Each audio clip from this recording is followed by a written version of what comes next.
Okay, everybody, welcome to Psychology of Close Relationships again. Today, our topic is interdependency or interdependence theory in social psychology, which is one of the important explanations as to why and how relationships are dissolved and how people maintain their relationships actually. Interdependency or interdependence is an important concept, as you would recall from the very first week of this course. So let's remember the definition of interdependence or interdependency. It's the mutual need between a dyad for receiving interpersonal rewards. So in relationships, we feel ourselves rewarded, and the more we feel rewarded in a relationship, the more we would like to receive the same rewards from the partner, and if the same thing is true for the partner, then it becomes an interdependent relationship.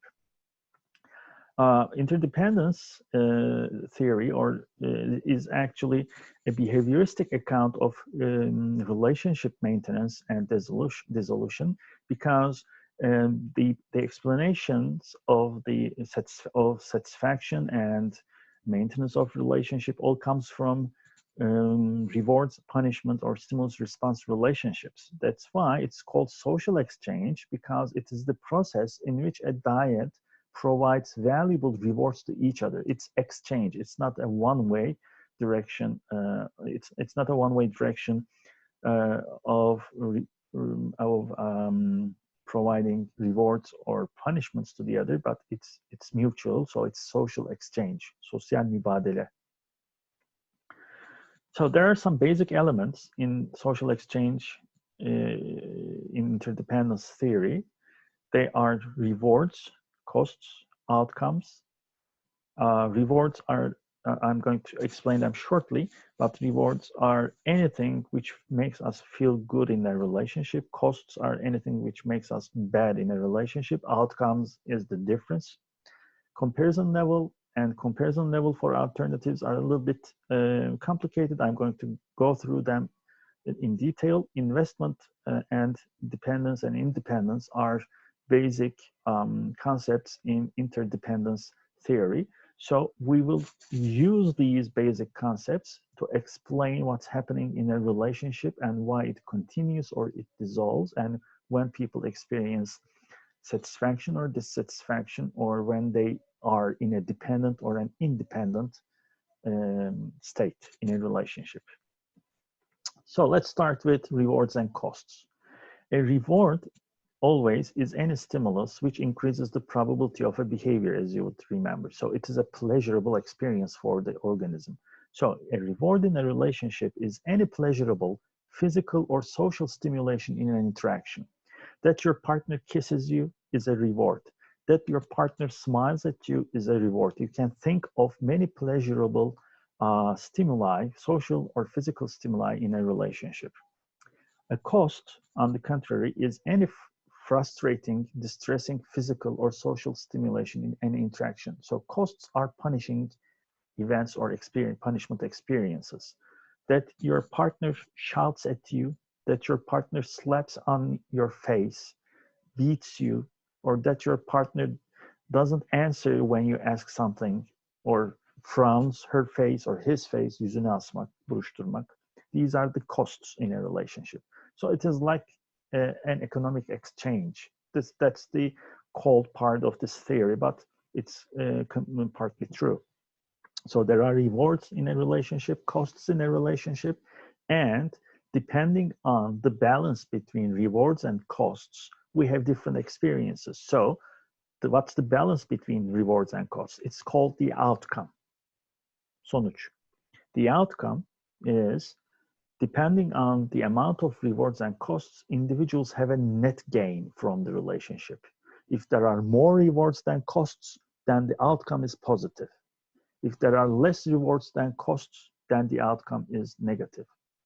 So, following from these definitions, outcomes in a relationship are calculated by subtracting costs from rewards. So just let's suppose that in a relationship, the partner says good morning always with a smiling face, kisses, and prepares breakfast, says goodbye when leaving home, and so on and so forth. Think about many things, but this partner has a bad side only, which is that time to time he or she,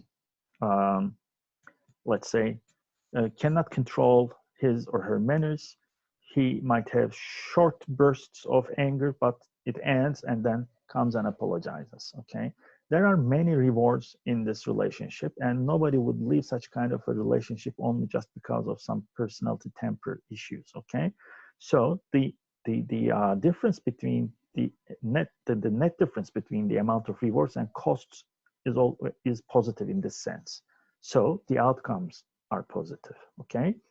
Just the opposite case would be something like this. The person does not say thank you. The person does not say good morning, doesn't prepare any breakfast, never come home on time, always rude, and perhaps beats the other person with words and physically and so on. And the only reward is that this person is very handsome or beautiful. Okay, now the net gain would be negative. Okay, so outcomes is defined in that way. So there are the outcomes being positive or negative doesn't have any meaning. Its meaning comes from some sort of comparison. We have to compare the outcomes in our relationships to some standard. Always in human mind, as you would remember, we compare our actual state to an ideal state, perhaps. Okay, we compare our present self to the past self. We have to make comparisons to make sense out of the outcome.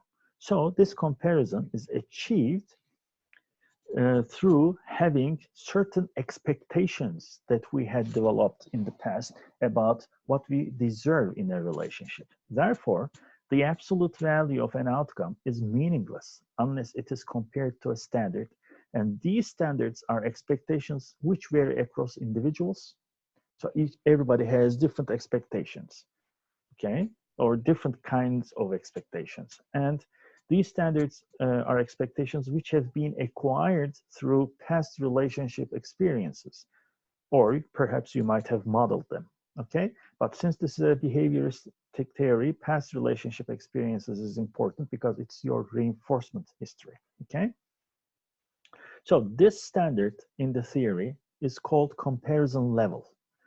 Comparison level is the value of the outcomes we come to expect and we believe we deserve in a relationship. So suppose you have a partner, says good morning, prepares breakfast, kisses, says goodbye, when you come says welcome, and so on and so forth. Okay, these are the rewards. And the only negative side with this partner is that he forgets your birthdays continually. Okay, so you have a positive outcome. Now, is this enough for you? This is, by the way, just a sketch. Now, how would you know that this outcome is positive enough? Okay, that's the question. So how positive enough or negative enough should be determined by some standard. So this is called the comparison level. If your comparison level, given all these positive qualities, only one negative quality, if your comparison level is below your outcomes, you would be very much satisfied. Okay. So you might say a good breakfast and a smile in the morning would suffice, but he or she does many other things as well, okay? So your comparison level would be low, your outcome would be high, and you would feel yourself satisfied in the relationship. So comparison level is a standard for evaluation which results in satisfaction.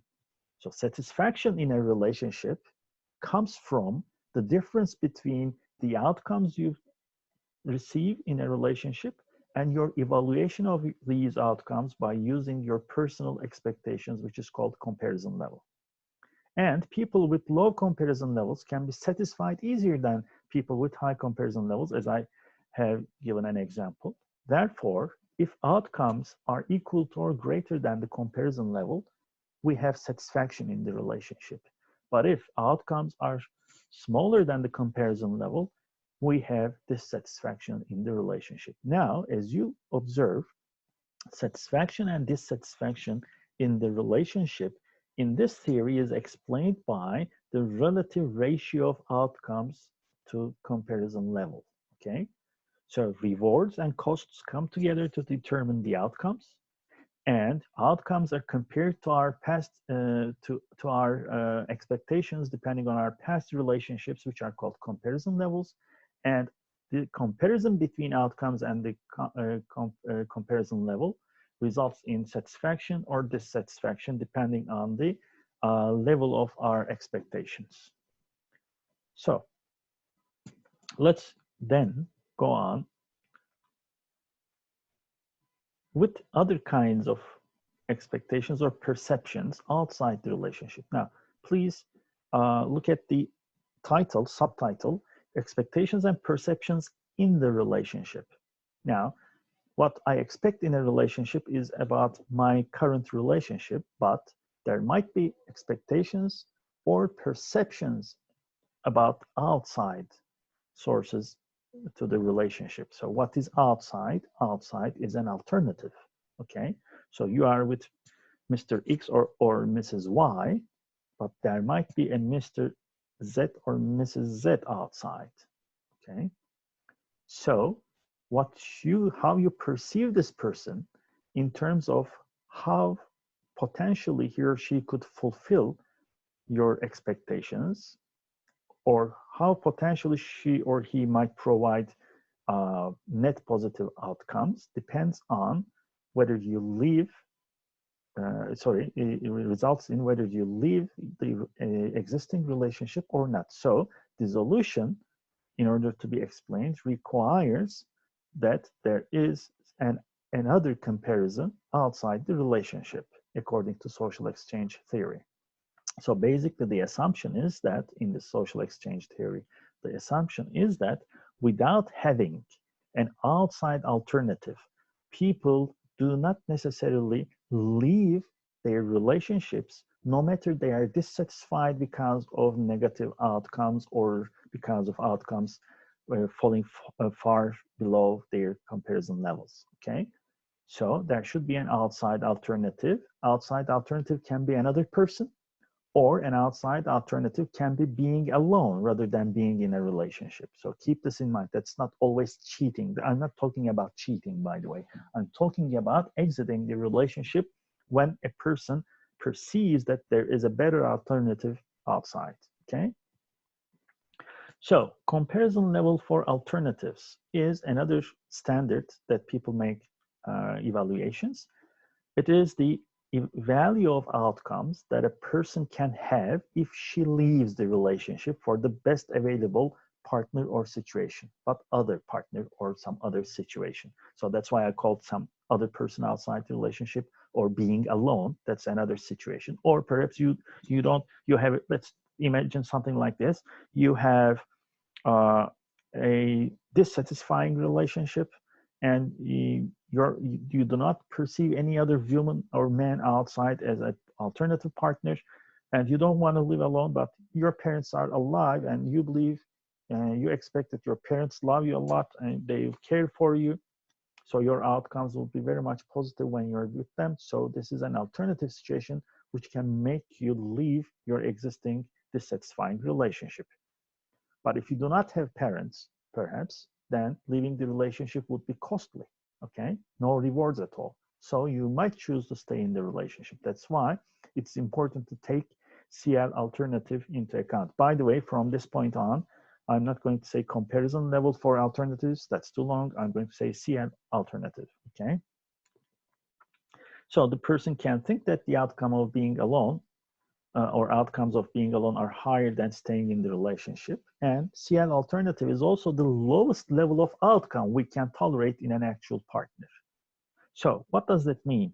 Suppose your comparison level is here, your outcomes are here, then you are satisfied, okay? Suppose they are equal, fine. Suppose your outcomes falls below your comparison level, but so you need another alternative, okay, so that you can leave the relationship. If the other relationship might provide, in your expectation and perception, better outcomes, then the other relationship comparison level will be higher than your actual outcomes, okay? It might be lower than your comparison level, but it's better than what you are receiving at the moment. So this is the lowest level of outcome you can tolerate in an actual partner, it means. I hope you get this point. So a person would not exit the relationship, therefore, if there are better alternatives. If worse alternatives outside, then person will choose to stay in the relationship no matter he or she is dissatisfied. But if there are better alternatives outside, then the person might choose to leave the relationship no matter he or she is satisfied. Therefore, satisfaction is a very intricate process which is determined by many calculations of costs and rewards. But these calculations are difficult to make, especially about the costs of leaving the relationship. People may not be realistic all the time. So it is a big problem to realistically determine whether leaving or not the relationship would bring about better outcomes. And there are investments also in the relationship. An investment in Turkish yatırım, an investment to a relationship by a partner can be anything that will be experienced as loss if the relationship breaks. So what are these investments? So in investments, let me put it in this way, saçımı senin için süpürge ettim is whole sum of investments by a woman to a man in a Turkish culture, and resenting about men's dissatisfaction with all her efforts, okay? So investment can be emotional, it can be behavioral, or it can be material. So goods that you bought together, the furniture, for instance, that you have, perhaps you bought together a flat to live together, it's an investment. Affection that you receive from in-laws, kayınlar. Time spent together.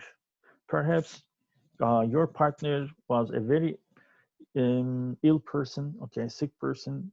He or she had a period of sickness and you did not sleep to look after this person and so on. These are all investments, the effort that you put in your relationship so that you develop an interdependent structure with your partner.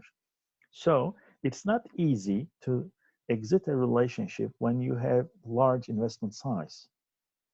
And once you leave the relationship, it is possible that, especially emotionally, most investments will be lost. And remember, from social psychology, there is the principle of effort justification. We experience cognitive dissonance when you spend much effort for a long period of time. And it's, in order to avoid cognitive dissonance of evaluating these past experiences negatively, we evaluate them positively, okay?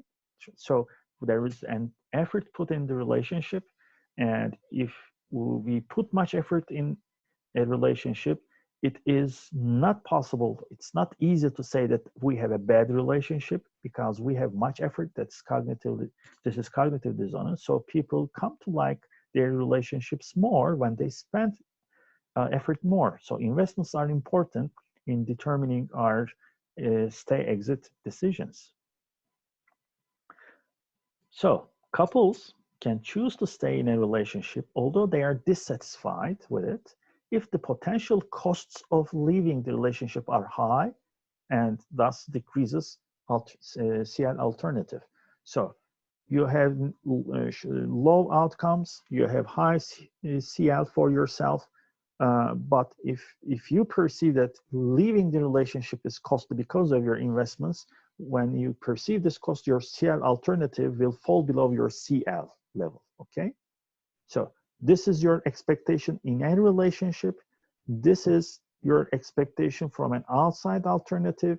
Although your outcomes can be here below your expectations and you are dissatisfied, since you have many costs perceiving outside the relationship, you stay in a dissatisfying relationship. We will go through these figures shortly.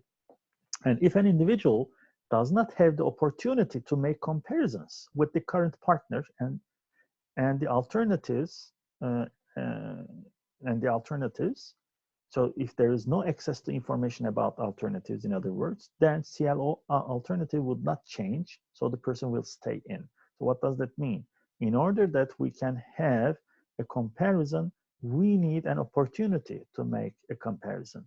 So a person might be very dissatisfied with his or her relationship, but if this person does not have any other person around so that he or she is informed about this person, he or she can calculate the costs and rewards about this possible future interaction with this person, and therefore develops an expectation in terms of CL alternative.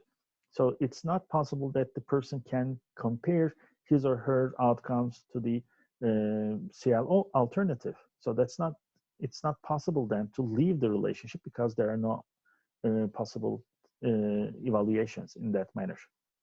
But if there are desirable alternatives, then CL alternative would change. So CL alternative would increase, okay? Then the person can leave the relationship easily. Thus, interdependence theory does not equate satisfaction with dependence. Two people can be very much dependent, but they are not necessarily satisfied, perhaps. Two people can be independent, but they might be very much satisfied, okay? Depending on what? Depending on their comparison levels and their comparison level of alternatives. So people do not necessarily get divorced when they are unhappy, according to interdependence theory. They get divorced when they perceive outside alternatives as better off. So if outcomes in a relationship are greater than CL alternative, then there is dependence in the relationship. But if outcomes are below CL alternative, which means you receive rewards less than costs in your own relationship, and this amount of negative difference is even below what you might have received outside, then you have independence, okay? So this is the formula for dependence and independence. Now, using these critical concepts, let's analyze when a relationship can be happy and stable, or happy or stable, or unhappy or unstable. So we have different relationship types. Okay, we have time for this. Now, let's first look at this part, A1, relationship A1. Everybody focus on this. Now, this bar here represents the quality of the outcomes in a relationship. Better quality, worse quality. So this, you have many rewards, little costs at the top. You have many costs, little rewards at the bottom, okay? That's the scale. So on this scale, we have hypothetical points for a hypothetical relationship. Now look at the current outcomes. Current outcomes means the rewards and costs that you receive in a given relationship at a given time. And it is quite positive, okay? The outcomes seem to involve more rewards than costs, fine. So it's a very much rewarding, satisfying relationship. And it's actually, it is satisfying because the outcomes are both above the expectations from a relationship by this person, and also the outcomes are even greater than the expected outcomes from an outside alternative, okay? So as you observe here, CL alt is greater than CL, but no matter it is greater than CL, the outcomes are far exceeding both the comparison levels. Therefore, this is a happy, stable relationship. Stable meaning nobody would like to live this kind of a relationship. Now look at A2. The difference between A1 and A2 is that CL alternative is lower than CL. So the current outcomes are pretty good, okay? So the person has many rewards, little costs, fine. And these reward cost balance is greater than his or her expectations, fine. And his or her expectations in the relationship are even greater than what he might have experienced when he would choose some alternative person, CL old alternative, that's also fine. So no need to leave the relationship. So again, we have a happy, stable relationship. But the difference is in this one, people outside are provide better expectations than our expectations in a relationship, whereas here people outside provide worse expectations than we have for our own relationship. But in both cases, since outcomes exceed comparison levels, okay, then the person is happy, satisfied, and the relationship is stable. Nobody would like to leave, okay? Now, look at some other alternative scenarios now. Here we have the relationship B, an unhappy but stable relationship. Now, let's explain when people do not leave or exit the relationship, perhaps do not get divorced, but they are unhappy with their relationship barely. Why? So we can ask this question, why do not people leave their relationships, break up with their dating partners, or leave their cohabiting partners, or divorce their wives or husbands, although they are dissatisfied? Now, that's the explanation here. Now, look at the outcomes. It's mediocre, okay? On the mid-level, current outcomes. So rewards and costs are almost balanced, okay? Now, look at the comparison level, what one expects in a relationship. It's high, whereas whatever he or she is currently receiving is lower than what she feels or he feels that he or she deserves to receive. In this case, this person is dissatisfied, okay? But the alternatives outside are even worse than the one that this person is experiencing, okay?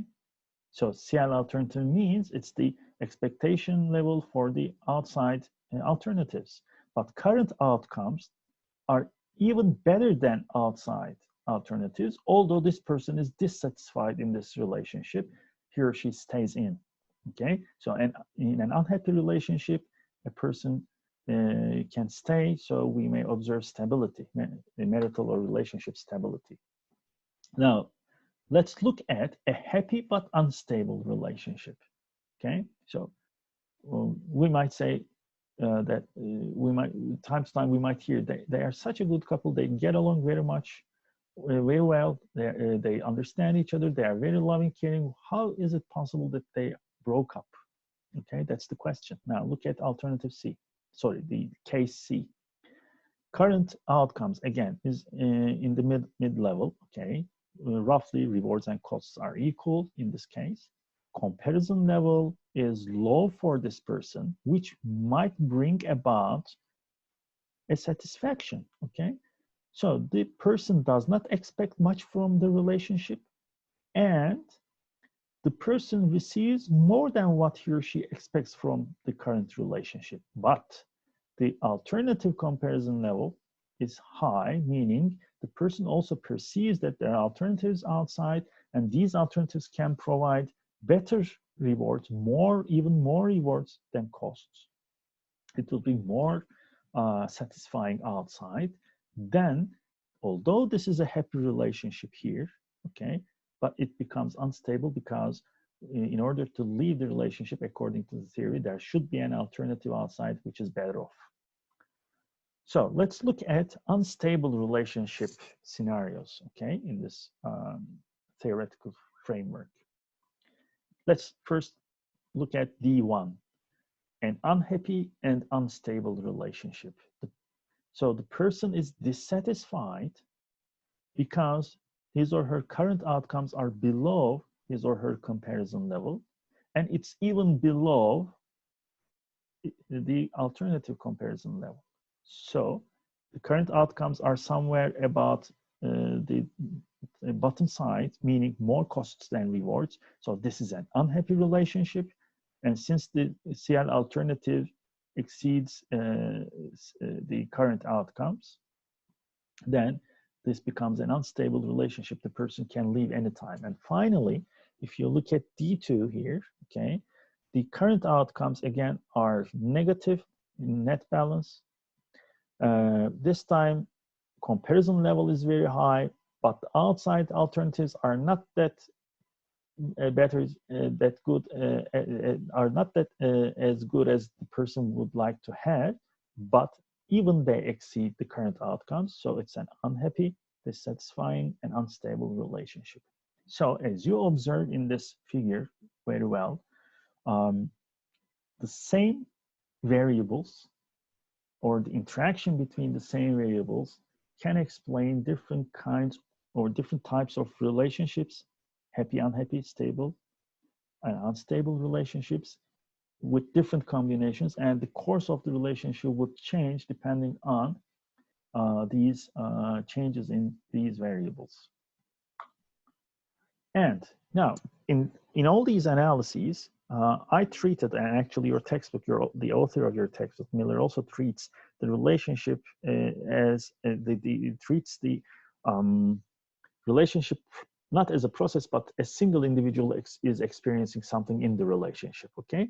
But a relationship is, and if it is an interdependence, it should be mutual. The dyad is involved. So there is another good analysis in the textbook, in a box, by Miller. He refers to principle of lesser interest, which means that partner with lower dependence in a relationship has the higher power in the relationship. Now, that's important. Let's go back. What is dependence? Outcomes greater than alternative comparison level, okay? So I have outcomes, I have more rewards, less costs, and this outcome level is higher than what I might have experienced at the outside, okay? So this makes me dependent on my partner, right? So outcomes exceeding CL alternative. In this principle, partner with lower dependence, so partner with having better alternatives has the higher power in the relationship, okay? So look at this figure here. This is a theoretical analysis again. These are Betty's and Barney's outcomes, as Miller puts this example in his book. Betty's and Barney's outcomes, they are positive, okay? More rewards than costs, so it must be very much satisfying, because perhaps just because they have, let's say, a lower comparison level in the relationship. But look at Betty's CL alternative and Barney's CL alternative. If Betty is to leave the relationship, it's easier for her to get more satisfied as compared to Barney, okay? So Betty's alternatives are better than Barney's, and that gives her more power in their relationship. So the power in a relationship, in that kind of a heterosexual relationship, at least, but in other kinds of relationships, we might also observe this, is determined by the comparative levels of comparison level for alternatives. So what's the case? If someone is more powerful in a relationship than the other person, if somebody feels, when I leave this relationship, I can find better people than my partner would have found for himself or herself, what's the result? The result is somebody having higher CL alternative would spend less effort to maintain the relationship, okay? And would be less committed to the relationship as compared to the less powerful person. So this is another prediction by interdependence theory.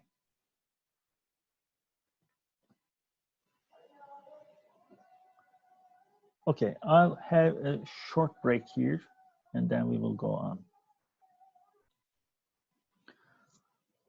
So we observed that comparison level and comparison level for alternatives are important determinants for satisfaction, dependence, and dissolution of a relationship.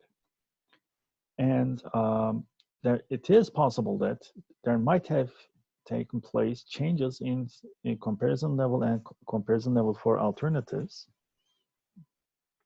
This change might be in any direction. So Our expectations from a relationship can change. They might increase or decrease.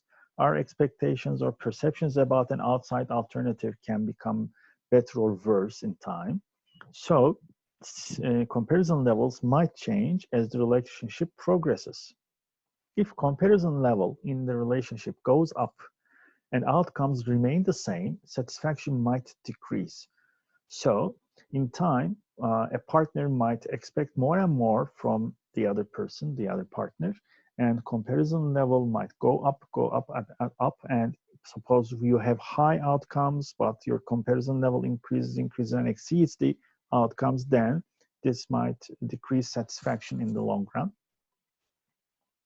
Actually, this is kind of a habituation partly. Initially rewarding experiences might become less rewarding in a relationship.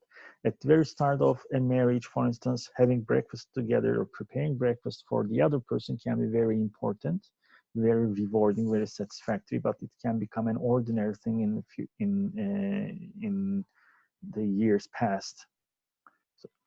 And therefore, rewarding relationships can gradually become less and less satisfying, even though nothing but our expectations has changed, okay? That's an important point. So everything can remain the same, but expectation level, comparison level might increase, rewards might lose their meaning that way, and it can become gradually less and less satisfying. Comparison level might increase in time, and this may result in a decrease in general happiness in the relationship. And in modern marriages, actually, couples expect much from each other, which might decrease happiness and satisfaction. So they have more expectations from each other, and this is actually, it means that in contemporary marriages, people have higher comparison levels in the relationships, and humans entering the workforce increase the likelihood that they are exposed to more alternatives. Just imagine a housewife, for instance, staying always at home, and this person, she has limited access to other people, including alternative men outside.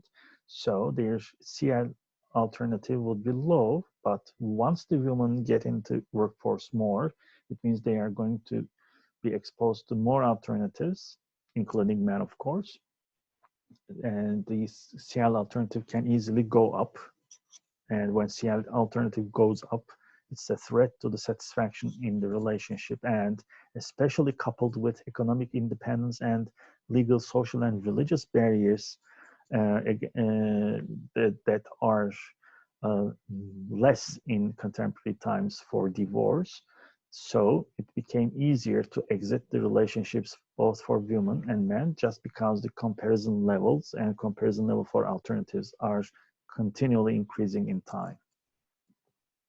So costs of divorce decreased in the modern society. That's the point. So divorce is an alternative, being alone or having another person around, but it has costs, because when you choose to divorce, you will, if you have children, they will experience negative consequences of divorce and so on, and many other consequences of divorce are negative, but these costs are diminished in the modern society. So CL alternative of divorce is higher. Now let's see some empirical evidence about how the exchange might influence the couples' outcomes in a relationship. And interdependence theory, as you would remember, pinpoints to the importance of rewards and costs. In one study by Graeber et al., 119 newlywed heterosexual couples participated in a longitudinal study. That's important. In a longitudinal study about emotional expression, marital satisfaction, and divorce. So the couples engaged in conflict and support-related tasks in the laboratory. You know this paradigm. And their emotional expressions are recorded and coded as couples discussed a conflict they experienced at home and a positive feeling about each other in the laboratory. So that was the task, actually. and their interaction was coded in terms of which emotions, behavioral were present in their interaction. So they were videotaped and coded by independent coders. The positive codes in their interaction were affection, enthusiasm, humor, interest, and validation. Validation meaning affirming the other person. Okay. And the negative codes included anger, belligerence, kavgacılık, contempt, küçümseme, criticism, defensiveness, disgust, domineering, üstünlük kurma, fear, tension, sadness, stonewalling. Remember stonewalling, saying nothing when somebody says, and when the partner says something. Threatening, whining, yakınma, sızlanma. So these are the positive and negative affective codes that are used to understand the quality of interaction between two partners, okay, in the laboratory. And then marital satisfaction and divorce was measured in the long term. And what is investigated was how husbands and wives' affective communication was associated with their own and other partners' marital adjustment. So the amount of negative affectivity I express and the amount of positive affectivity I express can influence my satisfaction and my partner's satisfaction. And it's also true the other way around. My partner's also influences hers and mine. So that's a graphical representation and depiction of this model. As you observe, wife's negative affectivity and wife's positive affectivity in both love task and conflict task. Love task means that they're talking about some pleasurable activity in the laboratory. Conflict task means that they're talking about some problem that they experience at home, okay? So while you're talking about something positive, you might express mostly positive affectivity, but it's also possible that you might express some negative affectivity, okay? Some negative manners might be included. So as you observe here, what wife experiences, what wife actually experiences as negative and positive affectivity might include her outcomes, meaning her satisfaction, and husband's outcomes, and vice versa. The same is true for husband. So this is an interdependence theory kind of testing, okay? There is an interdependence. What I experience influences my processes as well as her processes in a heterosexual relationship. Now, these are some results and showing that there is some amount of reciprocity in the relationship as the exchange. That there is there's some amount of reciprocity in emotional exchange between husbands and wives. Now look at the red rectangles here, the statistics. They are the correlation coefficients between wife variables and husband variables. That's why we observe a reciprocity. Now look at this one. Husband conflict task negative affectivity is 1, okay? So the husband humiliates the wife while they're talking about the conflict issue, okay? This is correlated with wife's humiliation of husband while they're talking on this conflict. So there is an emotional exchange, there's a reciprocity of emotional exchange between husbands and wives. The same is true for positive affect. When husband and wife were working on conflict tasks, they had more positive affection toward each other. Contempt in love task, negative affect, and love affection in love task. So what we observe here is that there is a reciprocity, which means when in actual interaction, partners, once they start to provide positive feelings towards the other person, it is reciprocated. So once you provide rewards, you receive rewards. Once you provide costs, you receive costs, okay? So divorce in this study is predicted by wife's expression of contempt, küçümseme, and affection in conflict discussion. So when wife, do these two people are divorced?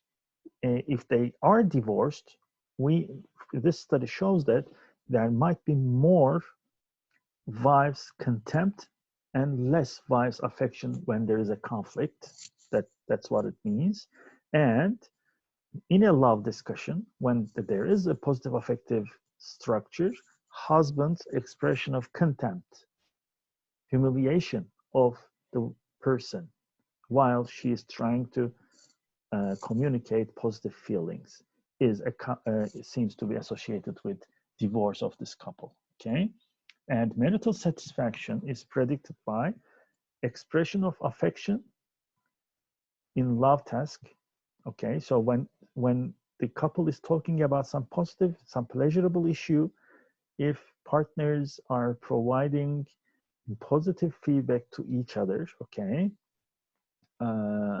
this predicts both the person's and the partner's satisfaction in the marriage. And if there is a decrement in affection, and the decrement in affection predicted decrement in satisfaction in 16 months. So in time, the couple starts to, if the couple started providing less positive affect in the relationship, then this was followed by a decrement, a fall in satisfaction in 16 months. So in time, as you remember from the theory, comparison level might change or therefore might increase. Therefore, the same outcomes can be perceived as less rewarding. Remember? So that's the prediction by the interdependence theory. So that's what's observed in longitudinal study. In another study, married and stranger dyads interacted in conflict resolution task this time. The aim was to compare married people's reactions to their partners and to strangers. Okay, that's why married partners, one dyad, married person, a stranger, another dyad, and the aim was to compare whether married partners have similar communication patterns with married to stranger dyads, and their positive and negative statements were coded in this study. Distressed couples, remember, distressed couples means that couple are experiencing dissatisfaction in the relationship.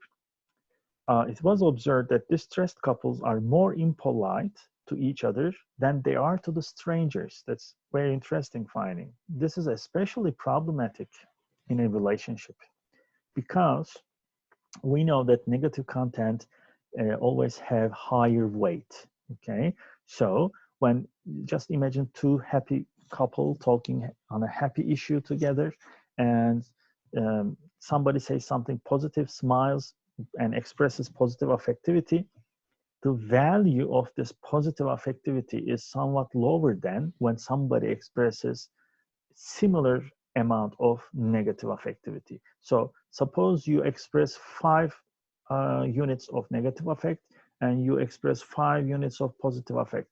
5 units of negative affect is stronger than 5 units of positive affect. Okay, that's why it's problematic, because people choose to be less polite or more impolite to their partners in the relationship, which is a threat for the continuity of the relationship. Now look at this table, which I have excerpted from this study. Look at the first line here, non-distressed line, okay, as you observe here. What we observe here is that as for positive statements, non-distressed couples interact with their partners equally in a positive manner as they interact with strangers. So if it's a satisfying relationship, partners interact with each other in the same positive manner that they interact with a stranger. Okay, no problem. So these are equal statistically. But negative statements, well, more negative statements are used even for own partners than strangers, because we do not know strangers. We do not want to spoil our looks to the other people, and we might have self-presentational concerns. We want to create a positive impression in the mind of others. But the point is that in non-distressed marriages, couples are positive to each other equally as they are positive to the strangers, as compared to the distressed couples. The row below, look at this part. In distressed marriages, couples do not use as many positive statements as they use when they are interacting with the strangers. Okay, this ratio is statistically smaller than that ratio. And coupled with this, together with this, less positive statements, they have more negative statements when they are with their partners, and even perhaps more than the non-distressed couples. So which means these people get along well with strangers, but they do not have good time with their partners in distressed relationships. So positive content, positive content or positive statements is important for the maintenance of the relationship, because positive content is the rewards of the relationship. And in distressed relationships, then we know that there are less rewards, more costs. Okay.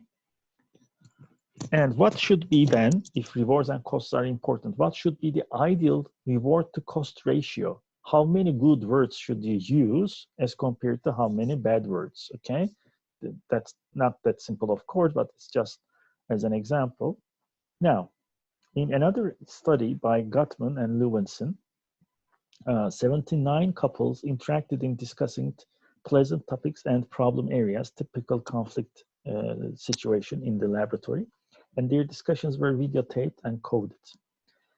The 5 positive codes and the 8 negative codes were used to content analyze and categorize their interaction. Positive codes, for instance, included whether they exchange task-oriented relationship information, whether they use humor or laugh, or there are other positive expressions, whereas negative codes included criticism, yes-butting, remember yes-butting, defensiveness, escalating negative affect. If somebody expresses negative affect, the other person also expresses it, reciprocates to this, and so on. So depending on the kind of interaction, they have split, Gutman and Lewinson split their sample as regulated couples and non-regulated couples. Regulated couples were the couples who had somewhat consistently more positive than negative exchange in their time in the laboratory. So the dyad is interacting with each other, the couples are interacting with each other. If we call them a regulated couple if the content of their interaction is somewhat consistently always, in other words, more positive than negative. Non-regulated couples are the couples interacting in the laboratory, but at least one partner has more negative content than positive content. This is called non-regulated couple, okay?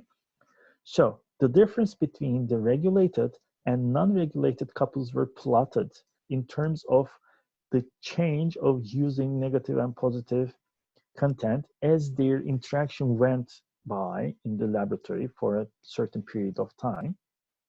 Now, let's first look at the patterns of interaction for regulated and non-regulated couples. Now, look at the left panel, the left graph. You there observe husbands and wives' patterns of speech, okay, patterns of accumulated positive and negative affectivity in their communication, okay? Now, look at this part, regulated couple. They have always positive values, as you observe here, okay? Positive value meaning more positive, less negative content. In a consistent manner means it always increases to a certain extent, as you observe here. A turn at speech means that many times the one couple stopped talking and the other couple started talking. So this is the turn at speech. So as you observe, as they turn speech, they always in time in the laboratory had even more and even higher and higher, more positive than negative content in their discussions, okay? That's very important. That's the regulated couple. The upper part is the wives, the lower part is the husband's graph, but look at now the non-regulated couple. They start with somewhat neutral or positive, but then they continually have negative values because these people are providing each other always negative content in their discussion in time at turn of speech, and the negative content is greater than positive content in both husbands and wives speeches to each other. Okay, so that's the interaction pattern. So let's look at the interaction patterns of regulated and non-regulated couples in more specific terms. Look at the regulated husbands and wives defensiveness, for instance. They are less defensive as compared to non-regulated couples. Okay, they engage in conflict less as compared to non-regulated couples. They are less stubborn than non-regulated couples. They have less withdrawal in interaction. Withdrawal means that you stop getting into interaction with another person, you avoid it. But withdrawal also means that once you withdraw, you cannot discuss the problem and you can't solve it. And regulated couples who are always trying a positive manner in their interaction withdraw less. Okay, so it means they confront, but they confront with a positive framework, with a positive frame or wording in their relations. And just have to have some examples. Regulated couples use more humor than non-regulated couples. They express less anger than non-regulated couples, and they whine less than the non-regulated couples. So there are more rewards than costs in a regulated relationship, which is the very fabric, which is the very important cause of satisfaction. And also in the same study, these couples were followed up in 4 years, okay? And what basically Gottman and Levinson figured out is that marital quality in Taiwan, the first time their marital satisfaction was measured, it predicted the second time their marital satisfaction was predicted.